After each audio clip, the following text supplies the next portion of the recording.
Hello everyone, কেমন আছেন সবাই? আশা করি সবাই ভালো আছেন। ইড্রিমার আইটি থেকে সবাইকে স্বাগতম। আজকে আমরা এমএস ওয়ার্ডের কোনো লেখাকে এরকম রাউন্ড শেপ বা এরকম বাঁকা আকৃতি কিভাবে দিতে হয় সে সম্পর্কে জানবো।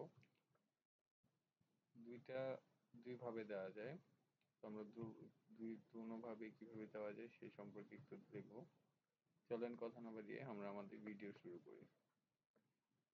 এর জন্য আমি লেখাটিকে কপি করে নিচ্ছি যেন আমাদের ভিডিওটি বড় না হয়ে যায়। কপি, লেখাটিকে পেস্ট করে দিচ্ছি। পেস্ট। এবার কি করতে হবে? লেখাটিকে মার্ক করে ইনসার্ট থেকে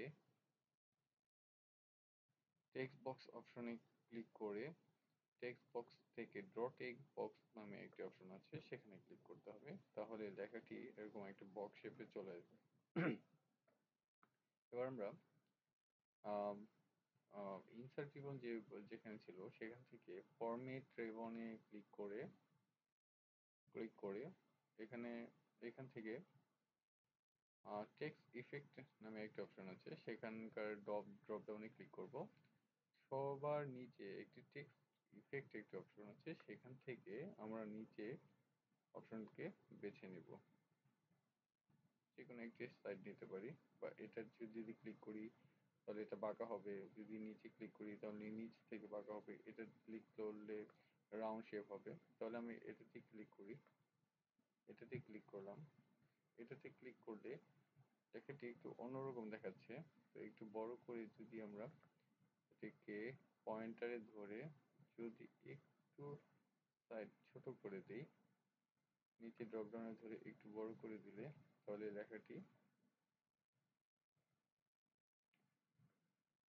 লেখাটি এরকম বাঁকা হয়ে যাবে। এখন আরেকটা ভাবে কিভাবে করা যায়, যদি আমরা রাউন্ড শেপ দিতে চাই সেটা কিভাবে করব। কিন্তু এখানে দেখেন, আমি যদি এটাকে এই টেক্সট বক্সটাকে যদি আমি কোথাও সরিয়ে নিই তাহলে এটার লেখাগুলিও সরে যাচ্ছে, আগে যে লেখাগুলি আছে সেগুলি সরে যাচ্ছে।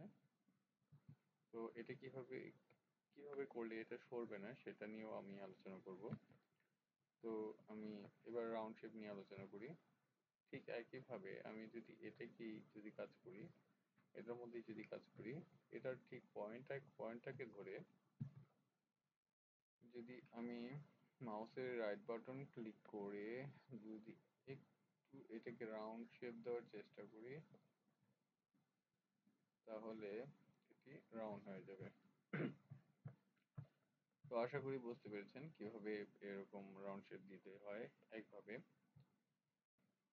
এবার আমি দেখাবো যে কিভাবে করলে যে পাশের লেখাগুলি যেন সরে না যায়, অন্য লেখাগুলি যেন ঠিক থাকে এবং এটাকেও যে কোনো জায়গায় যেন মুভ করতে পারি সেই বিষয়টি নিয়ে একটু দেখবো। তো এটাকে আমি কাট করে দিচ্ছি। এবার অন্যভাবে হচ্ছে, এটাকে ইনসার্ট থেকে শেপ অপশন থেকে টেক্সট বক্স নিব।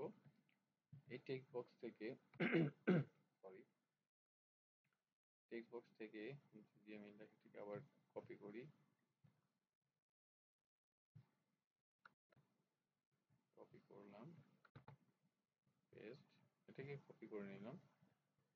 এটা একটা টেক্সট বক্স। এই টেক্সট বক্স থেকে সরাসরি ফরম্যাট অপশনে চলে আসবো। ফরম্যাট অপশন থেকে টেক্সট ইফেক্ট সেই আগের মতোই সবার নিচে আসবো, ট্রান্সফর্ম, এবং এখানে চলে আসবো। এটাকে সিলেক্ট করার পর যদি আমি লেখাটিকে বড় করি, বড় করলে এটাকে রাউন্ড শেপ দেওয়ার পরে যদি আমি এটাকে রাউন্ড শেপ দেই তাহলে লেখাটি বড় হয়ে যাবে বা এরকম গোলাকার হয়ে যাবে। এখন যদি আমি এটাকে যে কোনো জায়গায় মুভ করি তাহলে লেখাটি অন্য পাশের লেখাগুলি সরে যাচ্ছে না, ঠিক আগের জায়গায় থাকছে।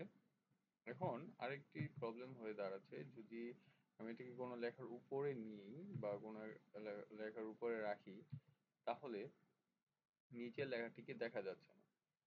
সেটাকে ঠিক করতে হলে আমার এই যে এটার লাইনে ক্লিক করে রাইট বাটন ক্লিক এবং এখান থেকে ফিল অপশন আছে, সেখান থেকে নো ফিল করে দিলে এটার লেখাটি নিচের লেখাগুলি দেখা যাচ্ছে। এবার এবার দেখতে পাচ্ছেন লেখাগুলি ঠিক মতো হয়ে যাচ্ছে।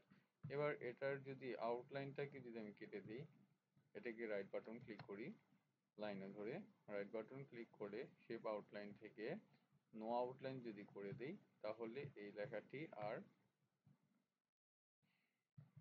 লেখাটি আর